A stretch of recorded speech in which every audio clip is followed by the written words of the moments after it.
నమస్కారం. ఈటీవీ 360కి స్వాగతం. ముందుగా ప్రధాన అంశాలు. వందే మాతరం స్మారకోత్సవాలు దేశ ప్రజలకు ప్రేరణ ఇస్తాయన్న ప్రధాని. దేశవ్యాప్తంగా సామూహిక గీతాలాపనలు. వరల్డ్ కప్ గెలిచి దేశ మహిళల సత్తా చాటారన్న చంద్రబాబు, లోకేష్. అభిమానుల ఆదరణ సంతోషాన్నిస్తోందన్న క్రికెటర్ శ్రీచరణి. క్రికెటర్ శ్రీచరణికి 2.5 కోట్ల నగదు పురస్కారం. గ్రూప్ 1 ఉద్యోగం, ఇంటి స్థలం ఇవ్వనున్న రాష్ట్ర ప్రభుత్వం. నకిలీ మద్యం కేసులో దర్యాప్తు వేగవంతం. 5 రోజుల కస్టడీలో నిందితులను ప్రశ్నించనున్న ఎక్సైజ్ అధికారులు. పోలవరం పురోగతిపై సమావేశమైన ప్రాజెక్ట్ అథారిటీ. పీపీఏ కార్యాలయం ఏపీకి తరలించడంపైన చర్చ.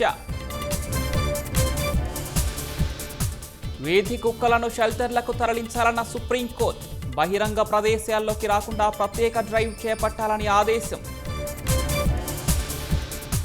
ఢిల్లీ అంతర్జాతీయ విమానాశ్రయంలో సాంకేతిక సమస్య. ఆలస్యంగా నడుస్తున్న 100కు పైగా విమానాలు. భారత్తో వాణిజ్య చర్చలు సానుకూలంగా ఉన్నాయన్న ట్రంప్. వచ్చే ఏడాది పర్యటనలో మోదీని కలిసేందుకు సిద్ధమని వెల్లడి.